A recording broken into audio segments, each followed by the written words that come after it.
اللہ تعالیٰ تمام بیویوں کو، ہماری بیٹیوں اور بہنوں کو عزت کے، عزت کے، خوشگوار پائیدار رشتے عطا فرمائے۔ ان کا غم ہمارا غم، ان کا صدمہ ہمارا صدمہ، ان کے آنسو اور بے چینی ہمارے آنسو اور فریاد کا حصہ ہے۔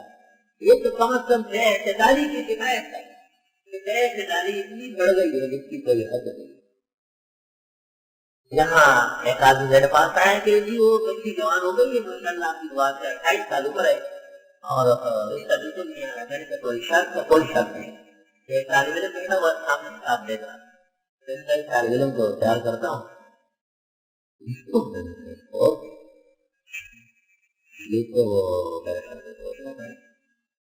تو آپ کے ساتھ کوئی شرط ہی نہیں، بس آپ مالدار آدمی ایک چھوٹا سا پیٹ خریدے، اس زمانے میں 2.5-3 لاکھ کا بہترین پیٹ کام میں کرتے رہتے۔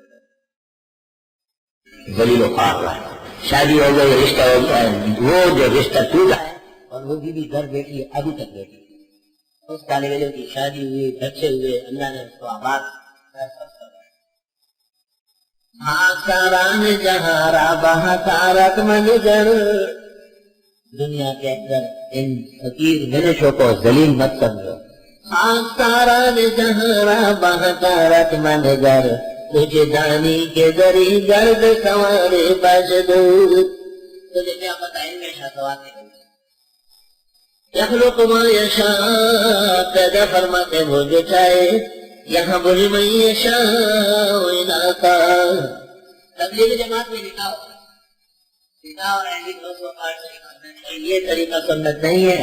نکاح یہ کہ اعلان کرو تبلیغی ہو، آؤ جس کو نکاح کرنا ہے ہم تیار، یہ طریقہ ہے۔ تم ادھر سے نکاح کر کے وہاں پر ایک اٹھائیس کرانے کے لیے کراتے ہیں تو تمہاری کمسلی جانتا ہوں، تو پتہ ہے میرے سامنے کیا چہ کر رہا ہے۔